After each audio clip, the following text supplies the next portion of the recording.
Mathematics के Hindi medium session में आप सभी विद्यार्थियों का स्वागत है।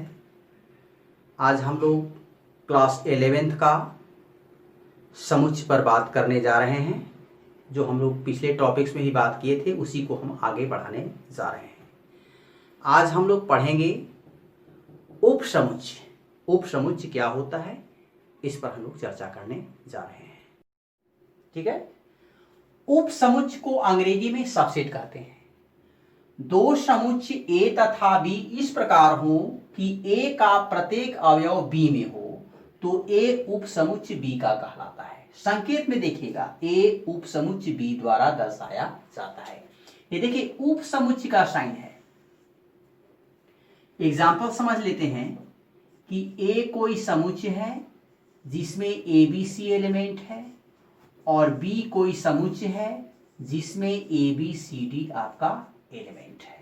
तो देखिए ए का प्रत्येक अवयव बी में है तो यहां लिखेंगे कि ए उपसमुच्चय है बी का। ठीक है। तो इस सिंपल परिभाषा, इसमें कोई खास दिक्कत नहीं है कि दो समुच्चय दिया हुआ है ए और बी, तो ए का सब अवयव बी में है तो ए उपसमुच्चय कहलाता है बी का। यानी बी जो है, ए जो है बी के अंदर में है, यानी every element of A is an element of B. ठीक है, बी में है। अब हम लोग थोड़ा सा जान लेते हैं उपसमुच्चय से संबंधित तीन बहुत ही इंपॉर्टेंट बात पर हम लोग ध्यान दे देते हैं कि उपसमुच्चय से तीन संबंधित बात क्या है। इस पर लिखते हैं, काटना नहीं है। पहला देखिएगा, प्रत्येक समुच्चय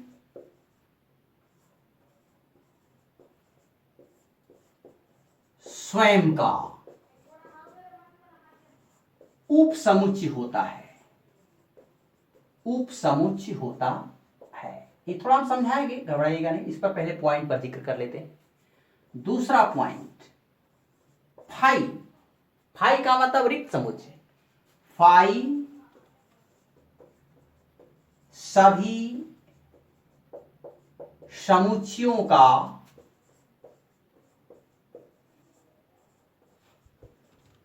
उपसमुच्चय होता है। दूसरा पॉइंट। और तीसरा पॉइंट, यदि किसी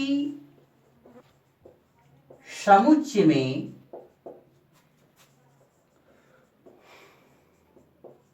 अवयवों की संख्या n हो तो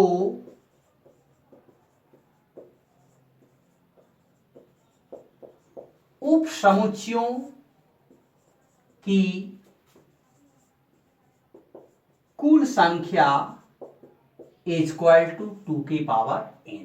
इस चीज को हम लोग समझेंगे कि अगर कोई समुच्चय दे देगा और कहेगा कि इस समुच्चय का कितना उपसमुच्चय पॉसिबल है, कितना उपसमुच्चय संभव है, सभी उपसमुच्चयों को लिखें। इसके लिए तीन इंपॉर्टेंट बात को समझना है।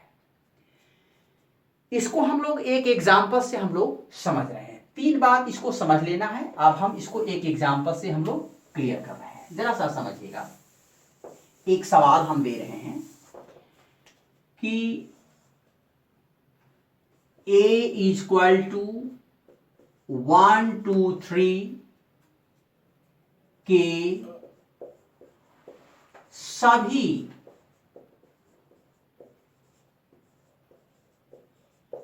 उपसमुच्चयों को लिखें। एक सवाल दे दिया। अभी कुछ तीन महत्वपूर्ण बात हम लोग लिखे थे। सॉल्यूशन में देखिएगा क्या लिखेंगे। सॉल्यूशन में हम बात करते हैं। देखिए, सबसे पहले इस सेट से इस सेट के अंदर कितना सेट बन सकता है वही उपसमुच्चय कहलाता है। उपसमुच्चय जो भी होता है वह किसी सेट के अंदर का ही एलिमेंट होता है। तो इस सेट से हम लोग कितना उपसमुच्चय तैयार कर सकते हैं। तो थोड़ा सा सिंपल रफ आइडिया देखिएगा। 2 की पावर n अभी हमने फॉर्मूला लिखा था। n का मतलब उस समुच्चय में अवयवों की संख्या। तो अवयव का संख्या कितना है? 3 है, नंबर ऑफ एलिमेंट। तो 2q का मतलब कितना हो गया? 8। इसका मतलब हो गया कि इस समुच्चय से 8 वो आपका उप समुच्चय तैयार होगा। इस समुच्चय का 8 उप समुच्चय रेडी होगा आपका। देखिए लिखने का तरीका क्या होता है। सबसे पहले सिंगल एलिमेंट पर बात करेंगे। सिंगल एलिमेंट का मतलब 1, 2 हो जाएगा और आपका 3 हो गया। पहली बात करता है सिंगल एलिमेंट को ले लेना है। आगे हम लोग डबल एलिमेंट पर बात करते हैं। डबल एलिमेंट में क्या लिखेंगे? 1 2 लिख सकते हैं, 2 3 लिख सकते हैं और 1 3 लिख सकते हैं। ऐसा नहीं देखिएगा कि 3 1 लिख दें।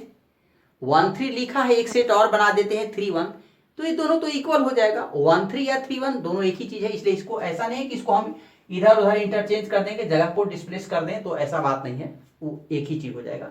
तो सिंगल एलिमेंट का ये सेट बना, डबल एलिमेंट का एक सेट बना। और एक चीज और होता है कि प्रत्येक समुच्चय स्वयं का उपसमुच्चय होता है। प्रत्येक समुच्चय स्वयं का मतलब अपने आप का उपसमुच्चय होता है। तो एगो अपने हो गया, यानी लिखाएगा 1 2 और 3। और एक और सेट होता है कि 5 सभी समुच्चयों का उपसमुच्चय होता है, यानी एक लिखा जाएगा आपका 5। तो इस तरह से टोटल सबसेट कितना रेडी हो गया? 1 2 3 4 5 6 7 8।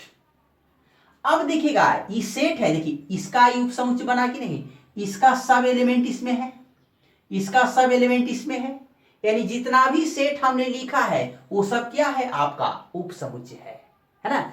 तो उपसमुच्चय लिखने का तरीका हमारा यही है। और कितना सबसेट होगा इस फार्मूला से हम लोग निकाल लेंगे।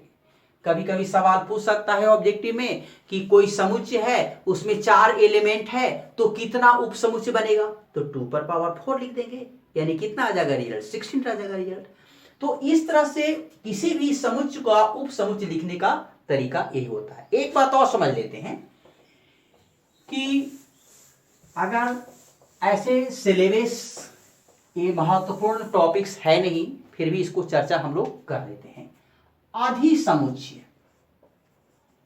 आधी समुच्चय, इसको सुपरसेट कहते हैं।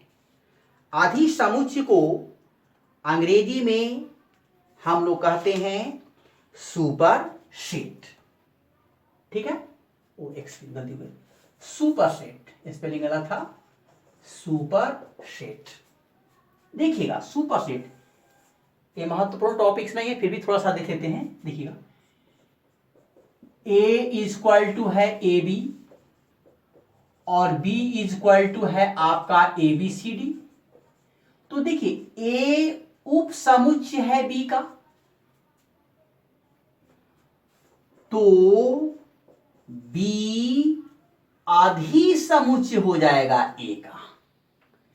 ए उप समुच्चय है बी का, एवरी एलिमेंट ऑफ ए का सब एलिमेंट इसमें है, तो बी जो हो जाएगा ये सुपर सेट कहलाएगा ए का, यानी बी जो हो जाएगा आधी समुच्चय, यानी इस साइन जो हुआ आपका आधी समुच्चय का हो गया, आधी समुच्चय का हो गया।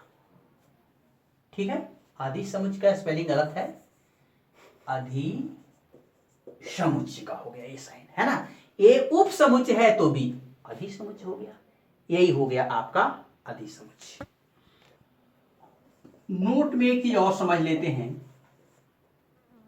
ए कोई समुच्चय है जिसमें 5 6 एलिमेंट है और बी कोई समुच्चय है जिसमें 5 6 7 8 एलिमेंट है और सी कोई समुच्चय है जिसमें 5 7 और 8 एलिमेंट है। तो देखिएगा ए उप समुच्चय है बी का, क्लियर बात, और ए उप समुच्चय नहीं है सी का। समझ में आ रही बात है? ए का सब एलिमेंट सी में नहीं है तो ए उप समुच्चय नहीं है सी का। अब देखिएगा, सी उप समुच्चय है बी का, सी का सब एलिमेंट इसमें है ना? तो अगर उप समुच्चय है तो ए साइन और उप समुच्चय नहीं है तो काट देंगे। ठीक है, खाली जगह को भर लेंगे। इसको जरा सा और हम लोग समझ रहे हैं। अभी हम लोग पढ़े हैं कि अगर ए में 3 एलिमेंट है तो उप समुच्चयों की संख्या 2 पर पावर 3 होगा, यानी 8 होगा। इसको थोड़ा सा हम दूसरे तरह से समझने का प्रयास कर रहे हैं। जैसे देखिएगा, ए कोई समुच्चय है, इंपॉर्टेंट बात पर गौर कर रहे हैं। ए कोई समुच्चय है, इसमें उप समुच्चय कितना होगा जरा सा लिख लेते हैं। संभव उप समुच्चय, संभव उप समुच्चय क्या क्या होगा? एक होता है 5 और एक सिंगल एलिमेंट 1, अभी लिखा है इसके पहले 2 3, डबल एलिमेंट 1 2 2 3 और 1 3, इधर आएगा लाइन, और एक हो गया आपका 1 2 3। इसको जरा सा समझने का प्रयास करते हैं फिर एक तरह से। इसको थोड़ा सा समझिए क्लियर करके कि 5 जो है वह 1 है, प्लस सिंगल एलिमेंट का कितना सेट बना हुआ है, कितना है 3, और डबल एलिमेंट का कितना सेट बना है, देखिए सब डबल डबल है 3, और ये ट्रिपल 3 एलिमेंट का कितना सेट बना है, 1 बना है। तो इसको क्या लिखेंगे हम लोग, 8। देखिए जोड़िए, यानी हो गया 2 के पावर 3, है ना? ऐसे कॉम्बिनेशन से इसको प्रूफ करना है। 2 पर पावर n है, n सेट है, n एलिमेंट है किसी भी सेट में, तो 2 पर पावर n कैसे आता है, इसी तरह से हम लोग एक्सप्लेन करके हम लोग पढ़ते हैं, है ना? तो आज का टॉपिक्स इतना ही हम लोग समाप्त करते हैं। आप चैनल को सब्सक्राइब करें, लाइक करें और शेयर करें। धन्यवाद।